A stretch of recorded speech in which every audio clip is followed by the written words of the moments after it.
If I can put everything in one word, that's appreciation. We met you about 5 years ago through an interview you had with Wayne Dyer. And that changed my life completely. I grew up hardcore Baptist. So this entire experience rocked all my religious beliefs and everything. I was always passionate to know that there was much more.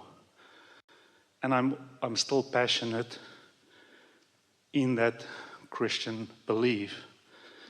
What I want to do now, going forward, is this liberty, this daily getting rid of old bondages, to get that message out to my friends and family in a way that's going to be acceptable to them.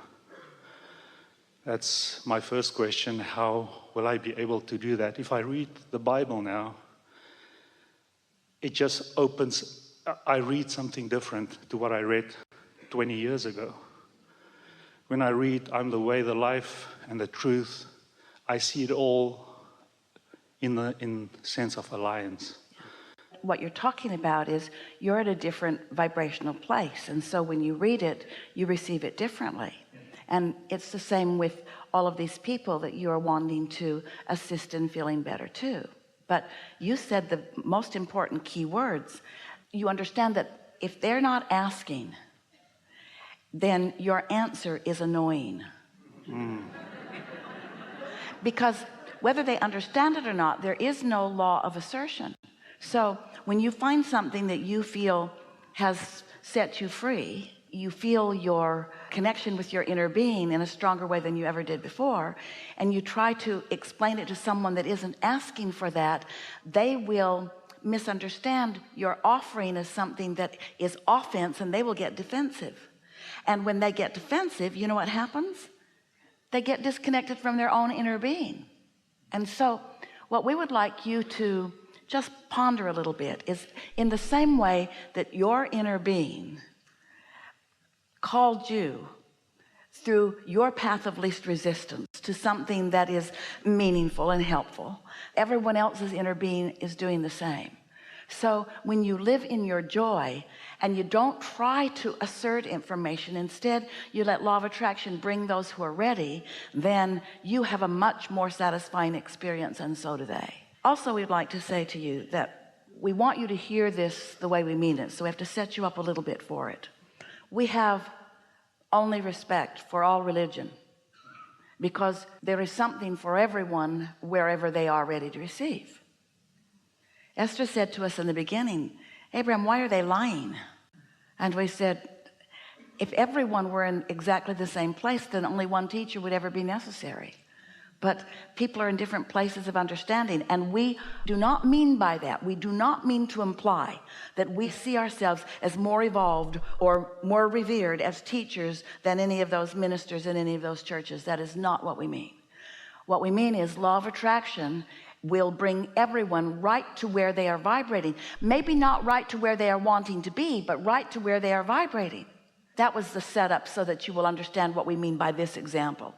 If you saw a little baby learning to walk and he kept falling down, you wouldn't say, get up, you little dummy. You would understand that he's finding his balance, and that's what so much of your early life does for you. In other words, so many people that find themselves in religions are there because their parents and their parents before and their parents before and their parents before were. It's easy to understand why, but there is value everywhere. And most of the value that comes, people want to talk about their children in school, and we like to interchange or exchange the word school with prison on a regular basis because they have so many similar characteristics. And religions are a little bit that way too. That's that bondage that you sort of feel, that other people expect you to accept the way that they are looking at things. But the thing about all of you is that as your life comes what feels like at you, it's really your point of attraction, and you are responding to it it's easy to get into that place of thinking that it needed to be different to evoke a different response from you, when really what is happening in every phase of life is that there is the potential of it being a very strong step one moment.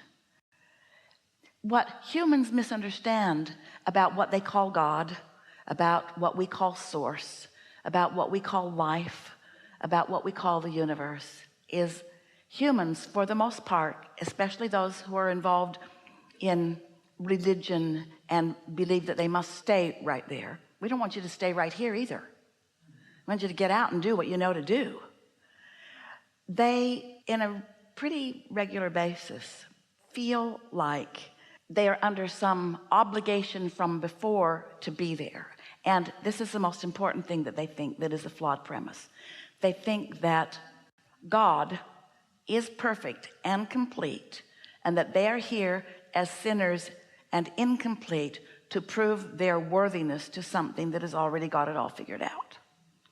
And instead, what is really going on is that humans are magnificent extensions of this source energy, and through their leading edge exposure to life, they're coming to new awarenesses and new desires, so that all of that, if you want to call it religion, must be moving forward.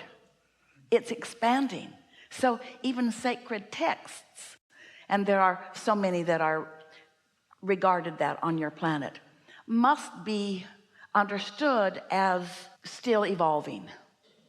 Why would anyone want to dig up some old text that was written for those who were living a very long time ago under very different conditions with very different contrast that caused them to ask for very different things, and then try to make that the book by which they live their life, when every single one of them has an inner being within them who has moved forward every bit of expansion that they have experienced?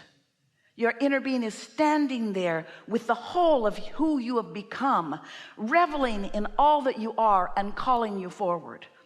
And we also want to say to you, a lot of people meet up with that inner being when they are in church, because they go, they feel reverence, they feel respect, they feel common love for the people around them, they get tuned in, they sing, they revel in the good things of life, they reach for good feeling thoughts, and they often find alignment. And in that alignment, they find connection to their inner being. So we'll go this far with you. You can meet your inner being in church, but you don't have to go to church to meet your inner being.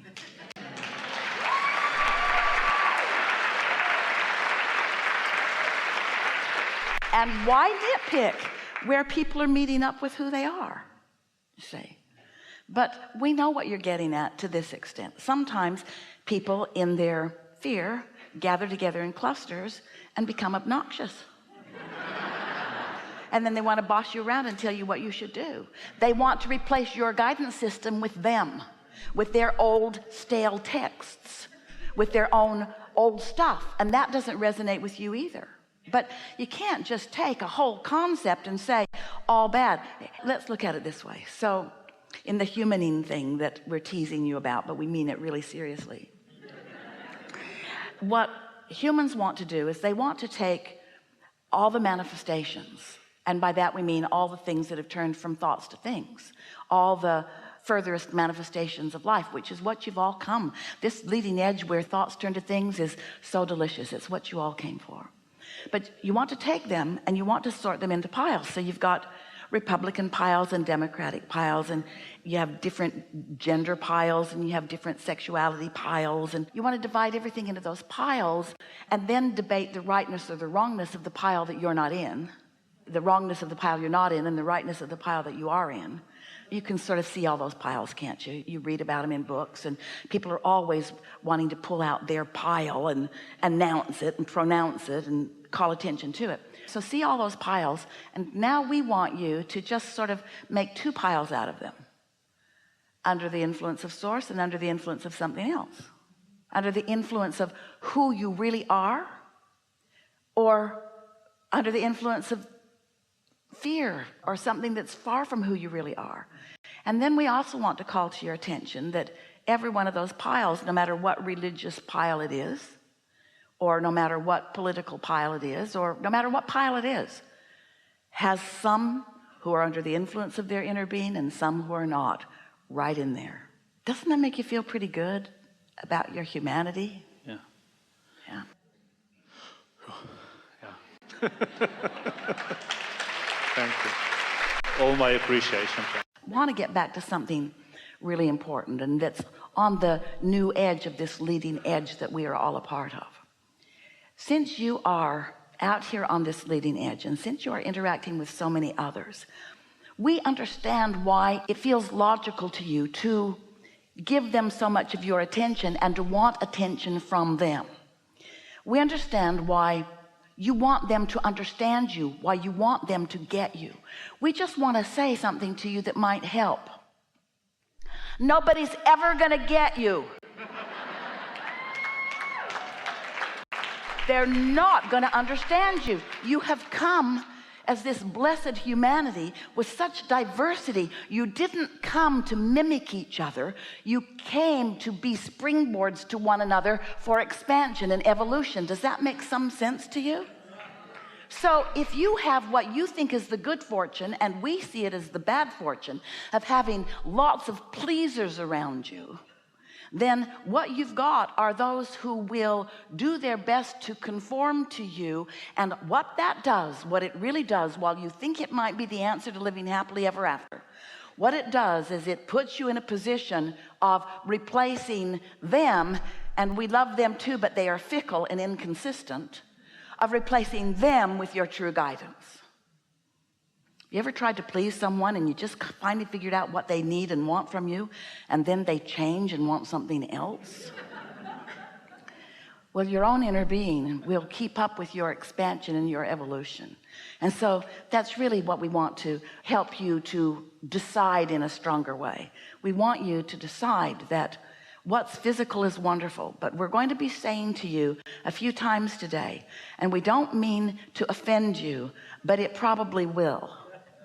And that is, you all who we adore do a whole lot of humaning. You human with each other. You're humaning, and you write books about it, and you try to figure it out, and you take all the things that you're creating and you sort them into piles of right and wrong, and then you argue with each other over your piles. That's what we mean by humaning, where what you really want is to feel thankful and appreciative of every one of them for what they are contributing to the mix, because out of this mix you are coming to your brilliant and important conclusions about what you prefer in your evolution expansion process. And you, at all levels of your being, even cellular, are launching rockets of desire, and your inner being is following that rocket and focused upon it and becoming one with it and serving as a powerful point of attraction, so that cooperative components are being gathered on your behalf about everything that you ask for, about everything you want. And so there is this vibrational reality that is forming. You could see it like a baby gestating in a womb. It is a forming of your creation. It is vibration turning to thoughts, and thoughts turning to things. And you are a creator who has come to have the experience of turning thoughts to things. You're out here on this leading edge, where the most exhilarating experience that ever could be in all of the universe is to have exposure to life that causes you to ask for more, and have universal forces that you want to call God lining up behind you and helping you in the creation of whatever it is that genius and worthy and blessed you could possibly ask for. And you only get off kilter when you start asking each other's opinion about what's right and wrong, when you defy your own guidance system and try to please somebody else that ultimately cannot really be pleased in the long run. So we have a lot to talk about. We have a lot to explore here. We can feel the power of you. So just relax and know that whatever you're wanting to get clarity about, you will. Trust that we'll find those who can best express what's on your mind, so that we can have a meaningful, expansive discussion that leaves you feeling satisfied.